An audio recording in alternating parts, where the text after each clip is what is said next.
mo'y maghatag og kinabuhi. Tungod kay ang tao dili mabuhi tinapay lamang, kundi diha sa mga pulong nga nagagula sa baba sa Dios. Tungod niini ang Equi Frilibricum Church ubos sa pagpasiw sa Mungkado Equi Frilibrium kon EFB Group mutanyag ni ining tulumanon ang pagpadayag sa maayong balita.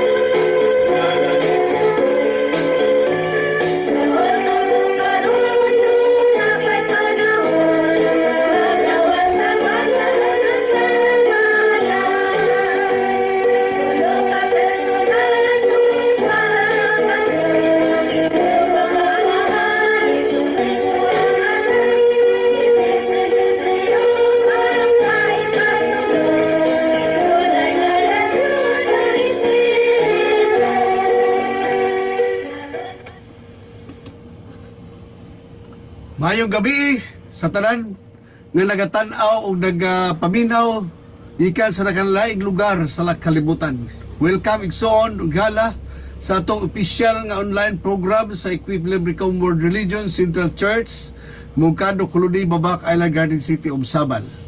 Kini nga broadcast usa ka espirituhanon nga programa nga gituyo aron pagdala og kahayag, kaalam ug espirituhanong balanse sa matag kasing-kasing nga nangita sa kamatuoran ug kahulugan sa kinabuhi.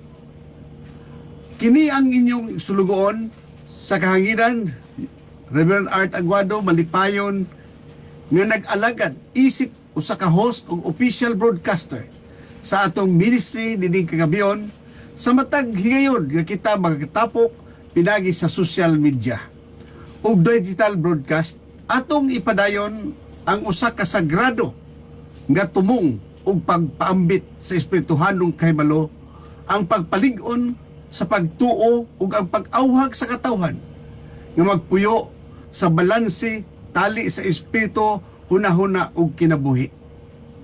Ang Equi Frilibricum World Religion Church nagtuo nga ang kalibutan nagkinalan dili lamang sa kaalam sa hunahuna, kundili usab sa kahayag sa espiritu busa pinagi sa mga programa. Atong paghahisgutan ang espirituhanon nga mga pagtulunan, mga mensahe sa paglaob, mga pag-ampo ug mga inspirasyon nga makatabang sa paggiya sa atong adlaw-adlaw nga kinabuhi. Higalang suod sa matag broadcast among ipagihangyo ang tanan nga nagatan-aw unang mga pabilin nga bukas ang hunahuna ug malinawon ang kasing-kasing ang mensahe nga among ipaambit dili lamang alang sa usa ka grupo o lugar, kundi alang sa tanan nga nangitag sa espirituhanong kayag ug kalinaw sa kalibutan. Busa karon ako magapasalamat sa inyong presensya, sa inyong suporta ug sa inyong pagkig-uban nining espirituhanong pagsangyaw. Palihog, i-like, i-share ug i-follow ang among official page Mungkado EB Social Media Broadcasting Ministry worldwide kining suon aron mas daghan pa ang mabtan sa mensahe sa pulong sa Dios sa pagtuo ug espirituhanong balanse. Sa ngalan sa FBWR, kami nagpaabi-abi kaninyong tanan sa atong official nga broadcast karong gabi una. Magpadayon kita og hinaot ang kahayag sa espiritu magiya sa matag usa kanato o welcome sa atong broadcast karon. Higala igsoon, life is full of different seasons. Sometimes we experience peace and joy, but there are also moments of confusion, hardship, temptation, and even failure. Every person, no matter how strong their faith is, will face difficulties in life. There are times when problems seems too heavy. Trials seems endless. Temptation are strong. Trust is tested, and sometimes people fall into sin. But the wonderful message of the Bible is this: God always provides a way. God does not abandon His people in the middle of their struggles. When there is trouble, God provides guidance. When there are trials, God provides strength. When there is temptation, God provides escape. When there is trust, when trust is tested, God provides assurance. And even when people fall into sin, God provides forgiveness and restoration.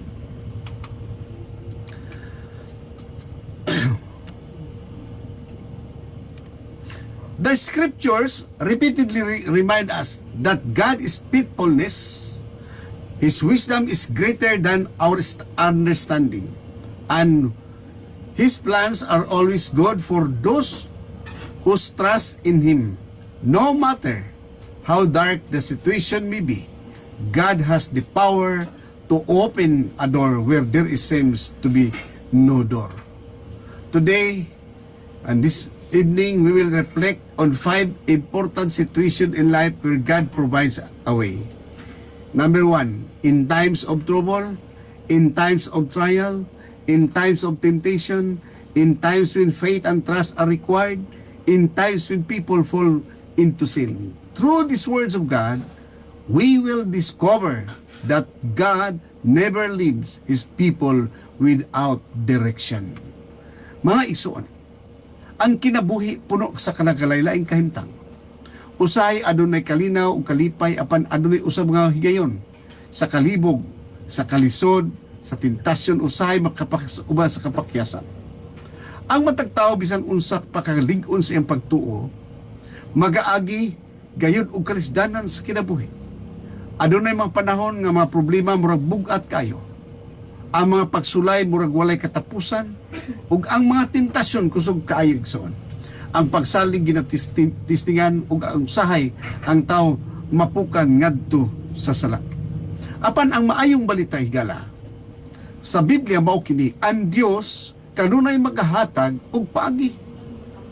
Dili pasagdan sa Dios ang iyang mga anak sa tunga sa ilang kalisdanan. Kung adunay kagubot, ang Diyos magahatag niya. Kung adunay pagsulay, ang Diyos magahatag og kusog. Kung adunay tentasyon, ang Diyos magahatag og dalan sa paglikay nini. Higala o igsoon, kung ang pagsalig ginatistingan, ang Diyos magahatag og kasiguruhan. O bisan pa kung ang tao mapukan sa sala, ang Diyos maghatag gihapon og kapasaluan og pagpasig-uli. Ang kasulatan higala o igsoon, kanunay nagapahinumdum nga ang Diyos matinumanon ang iyang kaalam labaw pa sa atong pagsabot. Ug ang iyang mga plano maayo alang sa nagasalig kaniya. Karon atong tan-awon ang 5 kakahimtang sa kinabuhi din ang Diyos maghatag og pamaagi. Number 1, God provides a way in times of trouble. Ang Salmo Kapitulo 50, versikulo 15, nag-ingon, "Call upon me in the day of trouble. I will deliver thee, and thou shalt glorify me." Ingon niya. Trouble is something that everyone experiences. Problems in the family, financial struggles, sickness, disappointments, and conflict are part of life. But God invites His people to call upon Him. Notice that God did not say, "We will never have trouble." Instead, He promised that when troubles come, we can call upon Him and He will deliver us. A person who is lost in a dark forest cannot find the way alone. Remember, but if someone who knows the path guides him, he will reach a safety. In the same way, when life becomes confusing and difficult, God becomes our guide. What are the application? When trouble comes, pray. Then seek God's wisdom. Then trust God is working behind the scenes. Tumawag ka na, pagtawag ako sa adlaw sa kalisdanan. Ingon niya, luwason ko ikaw, ug ikaw magahimaya ka na. Ang kagubot o kalisdanan dili malikayan sa kinabuhi. Ano na problema sa pamilya, kakulang sa kwarta, sakit o mga kapakyasan, apan ang Dios nagaingon nga tawga, tawagon mo ako. Wala mingon ang Dios nga walay problema sa kinabuhi, apan nagsaad siya nga kung anaa ang kalisdanan, siya mutabang og muluwas. Usa ka pananglitan nga ang tao nga nagalakaw sa lasang, dili makakita sa dalan kung siyara usa, apan kung adunay nagagiya nga kabalo sa dalan, makaabot siya sa hustong lugar. Mausab ka na ang Diyos sa atong kinabuhi. Kung adunay kagubot, magampo, mangayo og giya sa Diyos ug musalig nga ang Diyos nagabuhat bisan dili nato siya makita. Ikaduha, God provides a way in times of trial. Lain-lain ato mga pagsulay sa kinabuhi. Ang James chapter 1 verse 12 nag-ingon, "Blessed is the man that endureth temptation, for when he is tried, he shall receive the crown of life." Trials test our faith. Sometimes God allows difficulties to strengthen our character and deeper our trust in Him.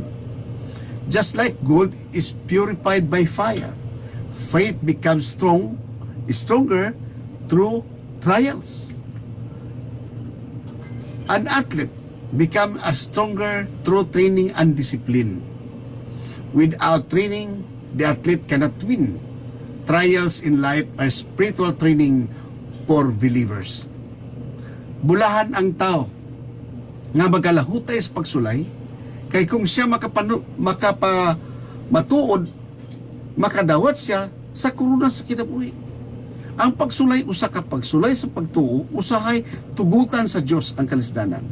Aron ngano, aron mapalig-on ang atong pagtuo ug ang atong kinaiya. Sama sa bulawan nga giputli pinagi sa kalayo.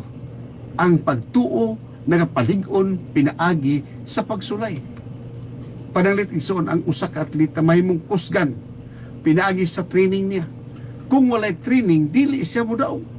Ang mga pagsulay igsoon ugala sa kinabuhi sama sa training sa espirituhanong kinabuhi.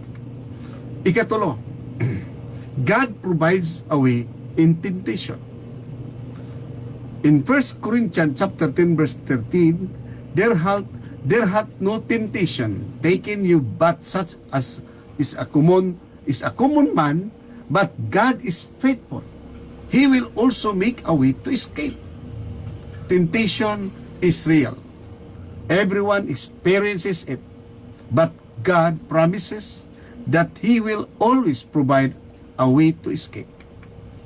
When Joseph was tempted by Potiphar's wife, he ran away. Sometimes the best way to defeat temptation is to run from it. Walay tentasyon, higala, nga midangat kaninyo sa ugawa sa kasagaran sa tao. Apan ang Diyos, matinumanon, magahatag usab siya og dalan sa paglikay niini. Ang tentasyon igsuon, tinuod sa kinabuhi. Apan ang Diyos, nagsaad nga magahatag siya og dalan sa paglikay igsuon. Pananglit, sa dihang gitintal si Joseph sa asawa ni Potiphar, midagan siya. Siya palayo. Usay ang pinakamaayong paagi sa pagdaog, igsoon nigala, batok sa tentasyon, mao ang paglikay niini. Ikaw pa, God provides a way through trust. In Proverbs chapter 3 verse 5 to 6, trust in the Lord with all thy heart, and He shall direct thy paths. Trusting God means surrendering our plans to Him. Sometimes we do not understand why things happen, but God says the bigger picture. Example, a child crossing a busy road trusts his father to guide him safely. In the same way, believers trust God's guidance. Salig sa Ginoo, sa bug-usbong kasing-kasing, ug tul-iron niya ang imong mga dalan. Tawag so, luyo sa itong pagkabaka sa sala. Iyon ang Ginoo, salig ka na ako. Kay tul-iron ako ang imong dalan. Tultulan ta ka sa dalang imong pagagyan. Usay sumuwad ang paglaom sa atong kinabuhi. Dunay pagsulay nga di nato makaingon ta nga makaya pa ba nako o dili. Pero remember igsoon, ang Dios gawhag nga ang pagsalig nagpasabot nga itugyan nato ang atong kinabuhi ngadto kaniya. Bisan dili nato masamtan ang tanan. Example sa usa ka bata. Musalig siyang amahan sa pagtabok sa dalan. Mausab ang pagsalig nato sa Dios. Ikalima, God provides a way even after sin. 1 John chapter 1 verse 9. If we confess our sins, He is faithful and just to forgive us. Even when people fail, God still offers forgiveness. The story of a prodigal son, if you remember, shows that God welcomes those who return to Him.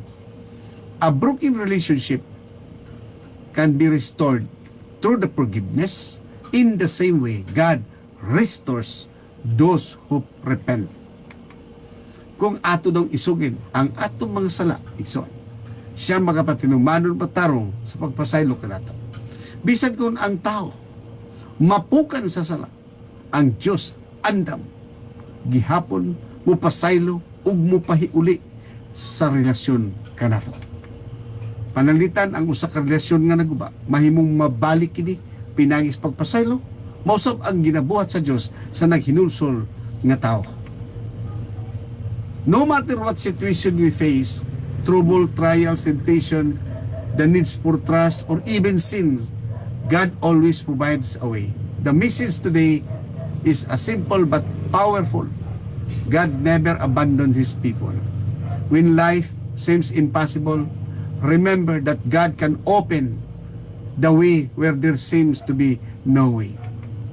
Bisan unsa pa ang kahimtang sa kinabuhi, kagubot, pagsulay, tentasyon, pagsaling ug pagpukan, pagpakapukan sa sala, ang Dios kanunay maghatag og paagi.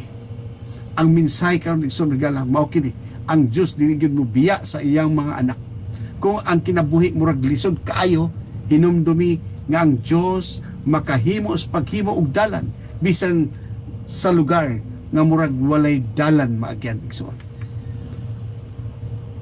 Higala og igsoon, nining kagabion santang atong human kining mensahe, hinumdumi ang usa ka dakong kamaturan nga ang Dios dili gayud magpasag, dili gayud dili gayud kita niya pasagdan sa iyang katawan sa tanang kahimtang sa kinabuhi, sa kagubot, sa pagsulay, sa tentasyon, sa pagsalig ug bisan pagpagpukan sa sala, ang Dios kanunay magahatag og pamaagi. Usay ang kinabuhi murag usa ka dalan nga ngitngit. Murag wala tay makita nga kahayag sa unahan. Ang problema murag bagyo nga kusog kayo. Ug ang atong kasing-kasing napuno sa kabalaka ug kahadlok.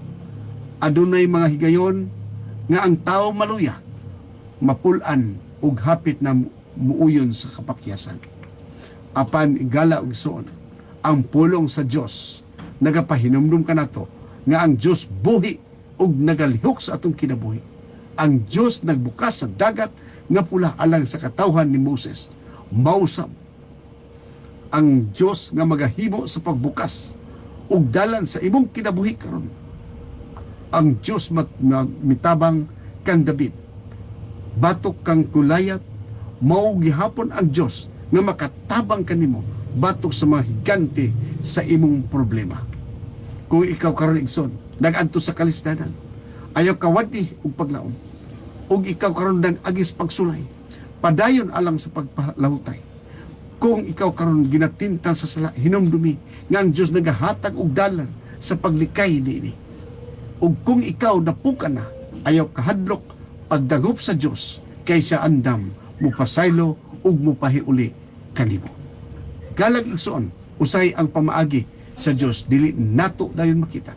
Usahay maghulat kita, usay ang Dios nagtudlo kanato sa paglahutay ug pagsalig. Apan usa ka butang nga sigurado ang Dios kanunay adunay plano alang sa atong kaayuhan. Busa karon kagabion ni galag suon, Karong takna kung ikaw nagadungog niining mga mensahe ug ang imong kasing-kasing bugat man tungod sa mga problema, itugyan ka na sa Dios. Iampok kini ngadto kaniya. Isalig ang imong kinabuhi ngadto sa Ginoo.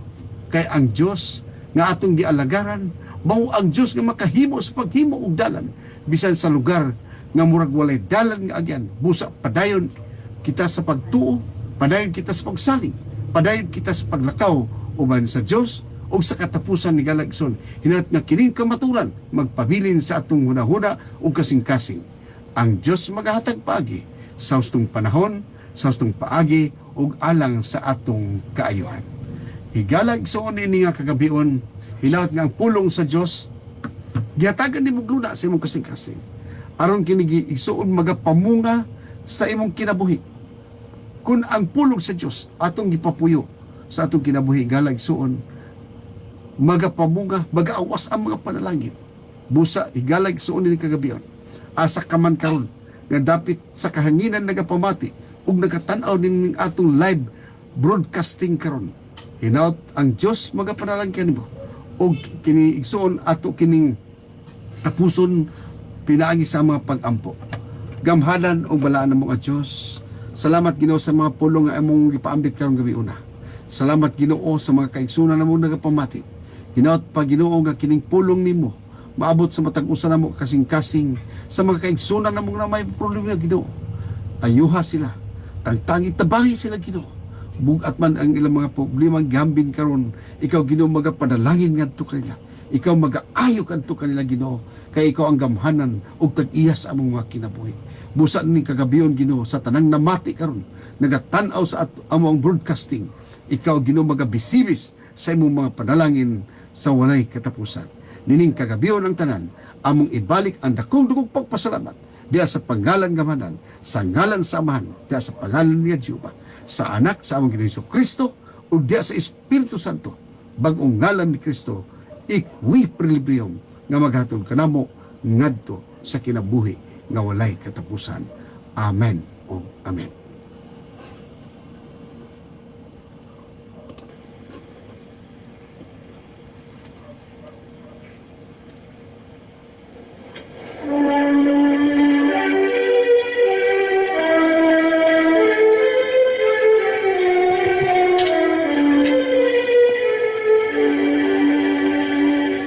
Kalipay sa tao, makadawat pag-uhalan sa Diyos. Mga igsoon, inyong nabati ang makahuluganon ug matulon-anong mga pulong sa Dios. Hinaot nga kini mga kaplag ug luna diha sa inyong kasing-kasing. Ug kamo gidapit pagpatalingkog kanunay ning tulumanong. Pagpadayag sa maayong balita nga gihatod kaninyo sa Mongkado EFB Group. La, la, la, la.